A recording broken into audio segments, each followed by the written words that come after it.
Hi friends, class 9th में आपका स्वागत है। आइए चलते हैं चैप्टर प्रश्नावली 1.1 का। ठीक, प्रश्नावली 1.1 में है पढ़ना संख्या पद्धति। सबसे पहले इस चैप्टर को स्टार्ट करने से पहले, ठीक, इसकी प्रश्नावली को स्टार्ट करने पहले सबसे पहले कुछ बेसिक चीजों के बारे में जान लेते हैं। जैसे संख्या है, यहाँ लिखिए है प्राकृत संख्या। तो प्राकृत संख्या क्या है, प्राकृत संख्या किसे कहते हैं? तो प्राकृत संख्या की डिफिनेशन होता है यानी परिभाषा, ठीक, गिनती की संख्याओं को प्राकृतिक संख्या कहते हैं। यानी कि 1, 2, 3, 4, 5, कोमा डॉट डॉट डॉट, इस तरह से सब क्या है, प्राकृतिक संख्या है। अगला है पूर्ण संख्या। तो यानी कि शून्य सहित प्राकृत संख्या के समूह को पूर्ण संख्या कहते हैं। यानी कि प्राकृत संख्या में अगर हम शून्य को शामिल कर दें तो वह पूर्ण संख्या बन जाता है। जैसे कि यहाँ 0, 1, 2, 3, 4, 5, कोमा डॉट डॉट, इस तरह से सब क्या है, सब पूर्ण संख्या है। ठीक, जब आगे जानते हैं, आगे बढ़ते हैं, हाँ है पूर्णांक संख्या। पूर्णांक संख्या यानी कि सबसे पहले हमने जाना कि संख्या जो थी 1 से स्टार्ट होती है। ठीक, फिर जाना कि संख्या जो है 0 से स्टार्ट होती है, 0 भी एक संख्या। उसके बाद जब आगे बढ़े, जब आगे क्लास में आया, तब फिर हमने जाना कि -3, -4, -2, एक सेकेंड, -4, -3, -2, -1, ये सब भी क्या है, एक संख्या। ये सब कौन संख्या में आता है? जैसे देखते हैं पूर्णांक संख्या। जैसे -4, -3, -2, -1, 0, 1, 2, 3, 4, कोमा डॉट डॉट, इस तरह से सब क्या है, सब पूर्णांक संख्या है। ठीक, आगे जानते हैं परिमेय संख्या। परिमेय संख्या जैसे कि 1/2, 2/3, 3/4, 5/2, ये सब क्या है, सब परिमेय संख्या। जैसे 7 भी क्या है, परिमेय संख्या। 7 को हम लिख सकते हैं 7/1 के रूप में लिख सकते हैं। ठीक, यहाँ पर 8 है तो 8 को भी हम 8/1 के रूप में लिख सकते हैं। ये सब क्या है, सब परिमेय संख्या है। ठीक, आगे जानते हैं अपरिमेय संख्या के बारे में। तो अपरिमेय संख्या क्या है? ठीक, जैसे √2, √3, √5, √4। तो यहाँ √4 नहीं रखेंगे क्योंकि √4 का जो जब वर्गमूल इसका निकालें तो कितना आ जाएगा, 2 आ जाएगा। तो 2 क्या है, 2 एक परिमेय संख्या है। ठीक, तो गलत हो जाएगा। √4 के जगह हम √7 रख सकते हैं। ठीक, इस तरह से सब क्या है, सब सभी के सभी जो है अपरिमेय संख्या। तो इसको हम इसलिए बता दें ताकि आगे चैप्टर में सबका यूज होगा। ठीक, तो जानना जरूरी है। चलिए अब चलते हैं चैप्टर के ऊपर। अब प्रश्नावली 1.1 का क्वेश्चन नंबर 1 जानेंगे। क्वेश्चन नंबर 1 क्या है? ठीक, तो क्वेश्चन को लिख लेते हैं। क्वेश्चन नंबर 1 क्या कहता है? क्वेश्चन नंबर 1 से स्टार्ट करते हैं। क्वेश्चन है, क्या 0, 1 परिमेय संख्या है? ठीक,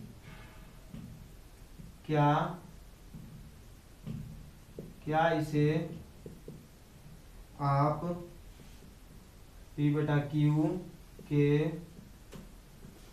रूप में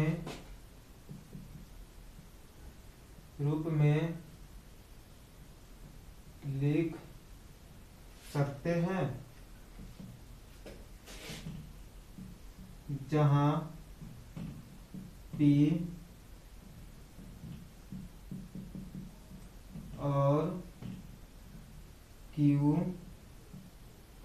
जहां P और Q पूर्णांक है और Q बराबर नहीं है 0। यहाँ पर लिखेंगे क्या शून्य है, तो शून्य को हम लिख सकते हैं 0/1, 0/2, 0/3, इस तरह से लिख सकते हैं। ठीक, तो यानी कि P/Q के रूप में हो जाता है। तो यहाँ पर लिखेंगे, क्या लिखेंगे कि हाँ 0, 1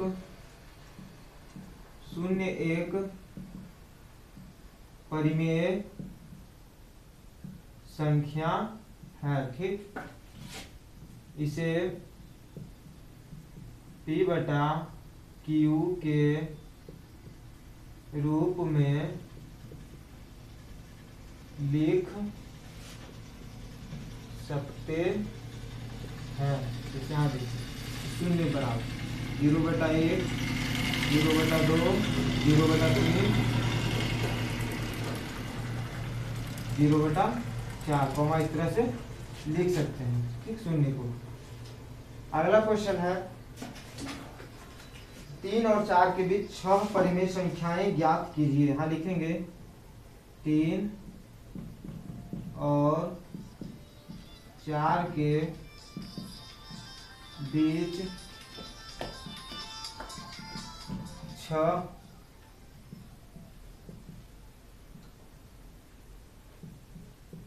6 परिमेय संख्याएं ज्ञात कीजिए। क्या करना है? 3 और 4 के बीच 6 परिमेय संख्या ज्ञात करना है। 3 और 4 के बीच, तो 3 के बाद क्या आता है? 3.1, 3.2, 3.3, इस तरह से आता है ना। 3 के बाद इसी पे यहाँ लिख देंगे 3, 4। यहाँ पर क्या करेंगे? इतना लाने के लिए 3 में 10 से गुना और 10 से ही भाग कर देंगे, ठीक। 10 से 10 कर देंगे, कितना हो जाएगा? 3 बचेगा, यानी कोई अंतर नहीं पड़ेगा, ठीक। यहाँ पर भी क्या करेंगे? 4 में 10 से गुना और 10 से ही भाग कर देंगे। 10 से 10 कैंसिल हो जाएगा, तो इस पर कोई अंतर नहीं पड़ेगा, 4 के 4। अब यहाँ लिख देंगे 3 में 10 से गुना करें कितना आएगा? 30/10, और 4 गुने 10 यानी 40/10। अब इसके बीच में कितना करा? 6 परिमेय संख्या लिख देंगे। 30 के बाद 31/10, comma 32/10, comma 33/10, comma 34/10, comma 35/10, comma 36/10। अब इसके आगे में चूंकि यहाँ 6 परिमेय संख्या करा, ठीक हो गया, यही आंसर। अब क्वेश्चन नंबर 3 क्या कहता है? 3/5 और 4/5 के बीच। क्वेश्चन नंबर 3 कहता है कि 3/5 और 4/5 के बीच 5 परिमेय संख्याएं ज्ञात कीजिए। के बीच कितना? 3/5 और 4/5 के बीच 5 परिमेय संख्याएं ज्ञात कीजिए, ठीक। यहाँ पर क्या करेंगे? 3/5 और 4/5 के बीच निकालें। यहाँ पर क्या करेंगे? ऊपर नीचे 10 से गुना और 10 से ही भाग कर देंगे, ठीक। 10 से गुना और 10 से भाग कर देंगे। परिमेय संख्या जितना भी निकाला सब में ही प्रोसेस होगा, ठीक। 10 से गुना और 10 से ही भाग कर देंगे। करके यहाँ लिख देते हैं 10 गुने 3 यानी 30/50, और यहाँ 10 चौक 40/50। अब इसके बीच में 5 कर 5 परिमेय संख्या लिख देंगे। 30 के बाद कितना आता है? 31/50, 32/50, कॉमा 33/50, कॉमा 34/50, कॉमा 35/50, ठीक। ये 5 परिमेय संख्या बोला, 5 को लिख दिए, आंसर हो गया। अब चलते हैं क्वेश्चन नंबर 4 की। सबसे पहले इसको क्लीन कर देते हैं।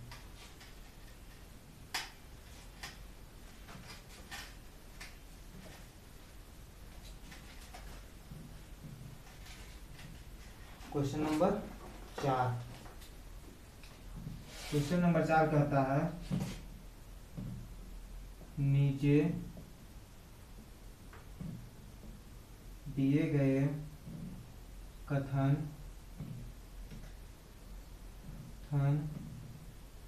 सत्य हैं या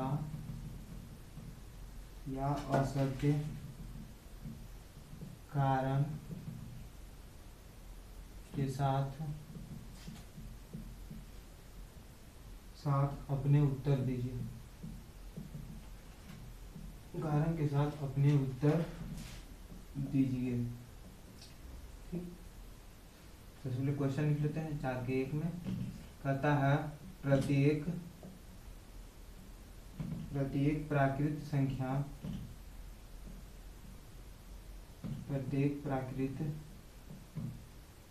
संख्या एक पूर्ण संख्या होती है। क्वेश्चन नंबर 2 लिख देते हैं इसमें। प्रत्येक पूर्णांक एक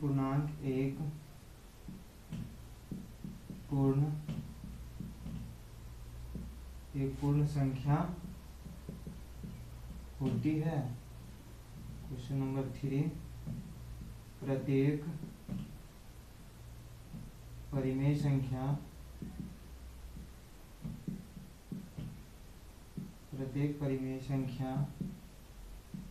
एक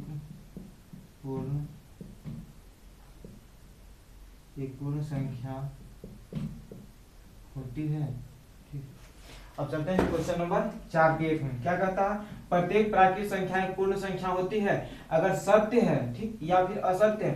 तो असत्य क्या है, सत्य क्यों है, ठीक, इसका हमको कारण देना, रीजन देना। चलिए आइए चलते हैं।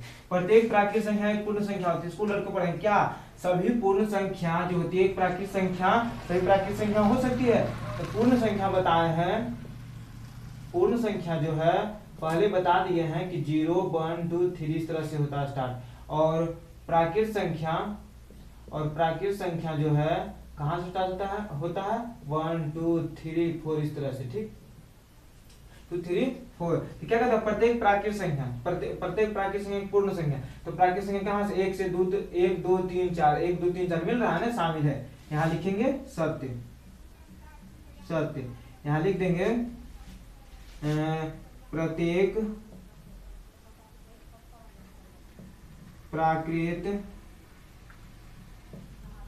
संख्या एक पूर्ण संख्या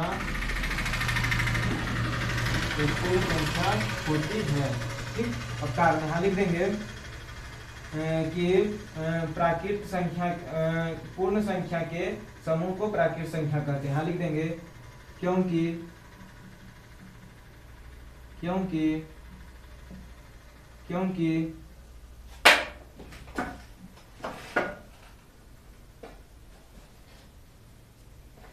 यहाँ लिख देंगे क्योंकि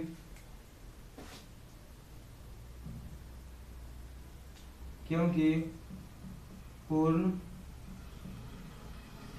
संख्या के समूह को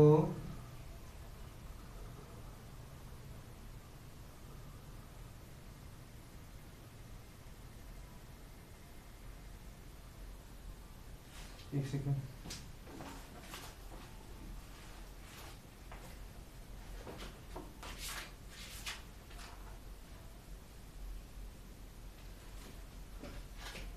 क्योंकि पूर्ण संख्याओं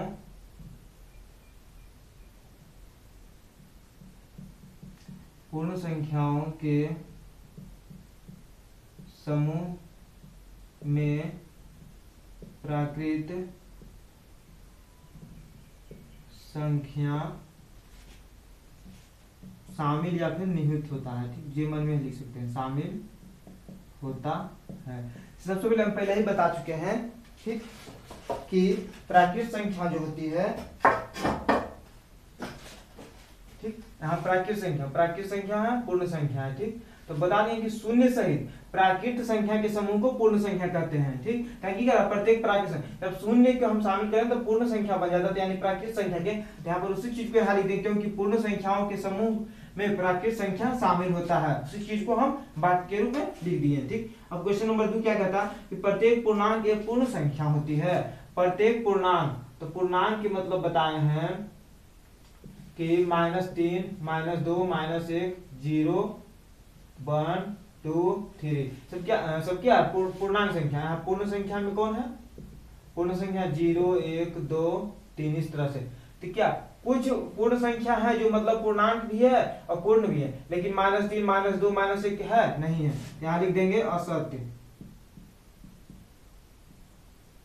लिख देंगे असत्य। ठीक, क्या असत्य लिख देंगे कि पूर्णांक कुछ भी लिख सकते हैं, पूर्णांक -3, यहाँ सॉरी एक सेकेंड, यहाँ लिखेंगे -3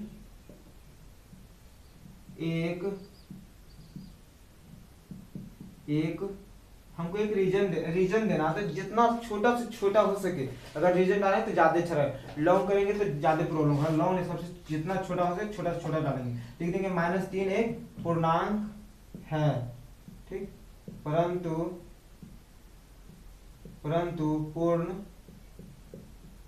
पूर्ण संख्या नहीं है, ठीक हो गया। अगला क्या कहता है कि प्रत्येक परिमेय संख्या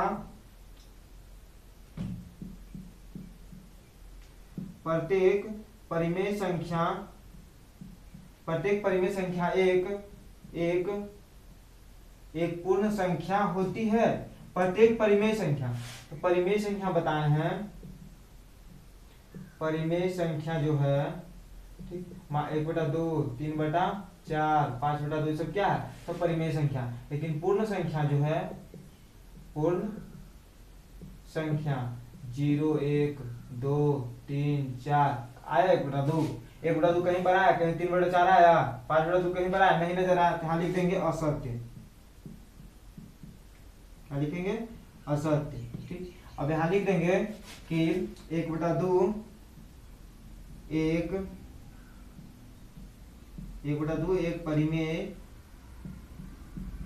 परिमेय संख्या है, ठीक, परंतु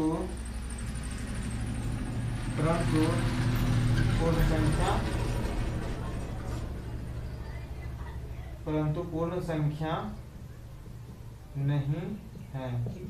चैप्टर एक्सरसाइज 1.1 समाप्त हुआ, ठीक। अब नेक्स्ट वीडियो में चलेंगे तो एक्सरसाइज 1.2 का वीडियो मिल जाएगा, ठीक, सभी क्वेश्चंस का।